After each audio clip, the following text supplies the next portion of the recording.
Hey everybody, and welcome back to my channel for this Tuesday morning, afternoon or evening across the world where you may be at.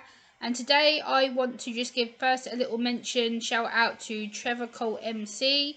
He has done specifically well on his YouTube channel recently. His growth has been amazing and it's well deserved for somebody who has been working his backside off and supporting a lot of people, especially myself, and promoting me and sharing my channel out. And we are in due course, I am going to be getting interviewed on his channel at some stage. We're behind the scenes working that out. And he video called me today on Instagram and we just had a lovely chat, laughed. It was absolutely amazing, loved it. Thank you, Trevor. Awesome guy. Guys, I will link his channel down below in the video description as well.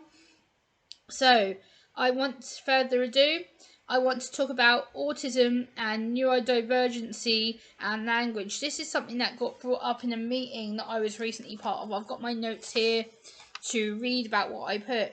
Neurodiversity in language needs wider and better acceptance, and better support needs to be established. So basically what that means is within Suffolk, within the Ipswich border, there isn't enough support for adults who have special educational needs or disabilities, and the language that is used around us is often babyish or patronising or not appropriate. It's often like, oh, poor you're suffering, like, oh no, like, how can we fix it to make it better? It's like, we don't need to be fixed. We're not ill, we're not damaged, we're not sick. You know, we are a neurodiverse person, which means we see the world in a different way according to the neurotypical population.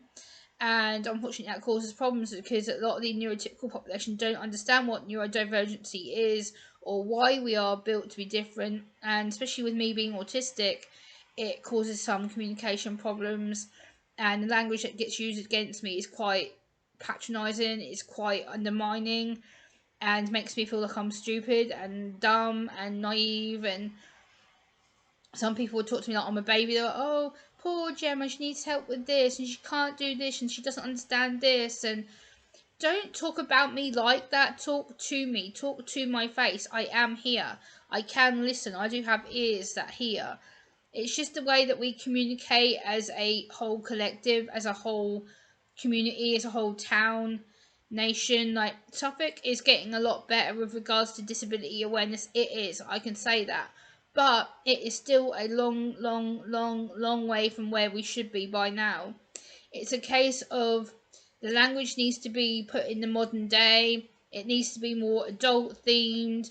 It needs to be more suitable for each person, because each person, again, on the neurodivergent spectrum is different. We all have different levels and traits and abilities, and we all have different ways of coping and masking. And you know, the way that you talk to us is one way not to talk to us to someone else. So you know, it's very different of how language should be used or approached, and it's the context, it's the way that you imply the language to us, it's whether you use it intentionally as undermining or to baby us, or it's the way that you use it to imply what we need to be doing, like tidying up or going out for lunch or going out for dinner. And it's the way that you give us time to process and plan and talk to us like we actually are adults. This is something that was said in the meeting the other day that I attended 2 weeks ago. And language needs to be changed. Absolutely. The language transition towards neurodivergent people, neurodiverse people, the neurodivergent community, the neurodivergent population within Suffolk does tend to get a bit of a hammering. And that really agitates me, because it's like, oh, you poor people are suffering. Like, oh, you know, you poor people aren't going to want to work, or, you know, you don't understand, so we have to talk to you like you're a baby or a child. And it's like, no, most of us who are neurodivergent are diagnosed in adulthood because there isn't no services or supports to diagnose us beforehand. So again, that does cause issues in the diagnoses pathway and the pathway to GPs or mental health facilities. Again, this is all from my own autistic perspective, what I've seen, what I've witnessed, what I've gone through. And again, language can be within the workplace, within school, within college, within sixth form. Again, these kind of buildings are a problem. They are something that needs to be better trained. Again, that comes down to training, funding, the magic word.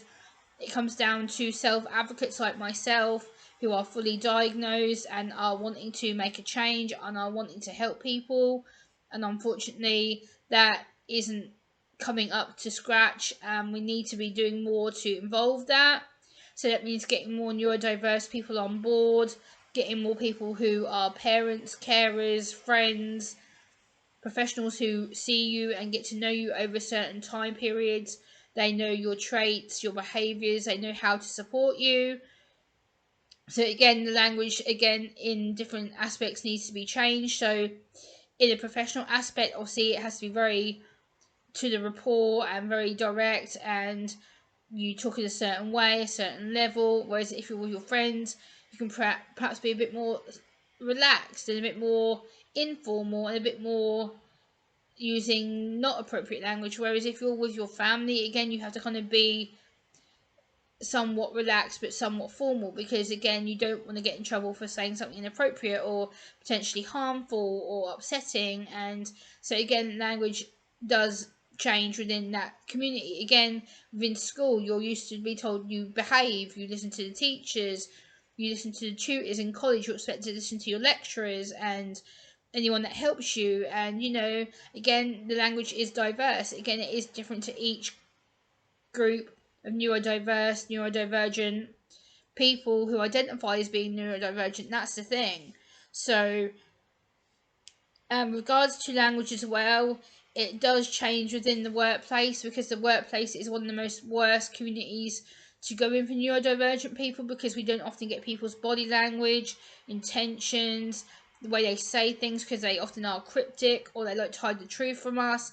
So again, we are expected to read between the lines, which we can't do, and unfortunately that does cause issues with communication, body language, with us being able to communicate successfully in a way that you want us to, because you're not giving us ways to process it and to communicate effectively, which then means we misread things and then we get into trouble, or there's something that we think we've heard and then we go and tell someone and then that gets fed back that it wasn't accurate. So again, that does cause somewhat of communication breakdown and makes the neurodivergent person at risk of being terminated from work or being terminated from their college course.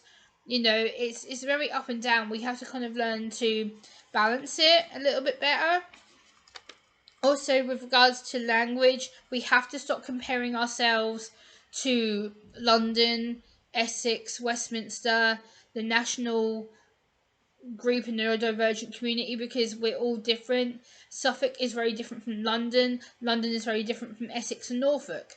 So again, we have to be careful with the language we use within Suffolk compared to the national London, compared to Essex, compared to Norfolk, compared to Waveney, compared to other places in Suffolk that have different ways and different pathways of doing things. So again, the language again does change, but we have to make sure we all keep it in line so that we know how to help the neurodivergent person or neurodivergent community better. Because again, language does get twisted and it does get confusing.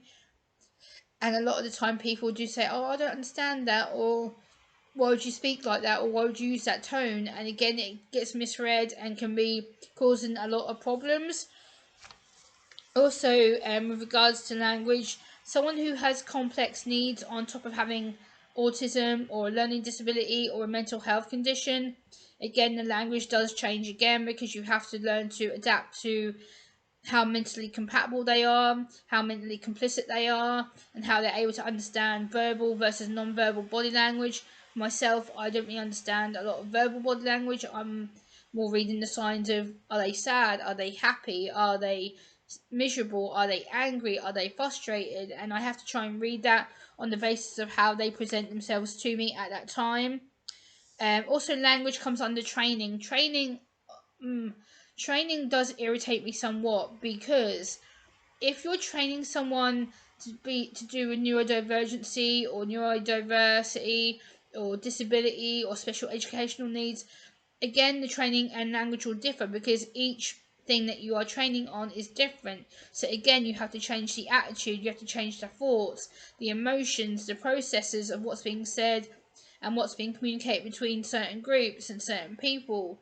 So again, language is such a complex multifaceted thing.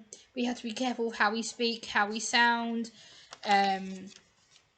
Also, we have to understand that the language towards adults has to get a lot better, because again, at the moment it's not. It's still very based on, oh well, you're disabled, oh no, it's not about being disabled. People, wake up. It's about helping us to communicate better. It's about to include us and let us be part of society, and let us have our needs and our voices be heard. So I hope this video has helped you understand a bit better of what I'm trying to say. Please hit that like button and please drop me a comment down below in the comments section, and I'll see you next time. Bye!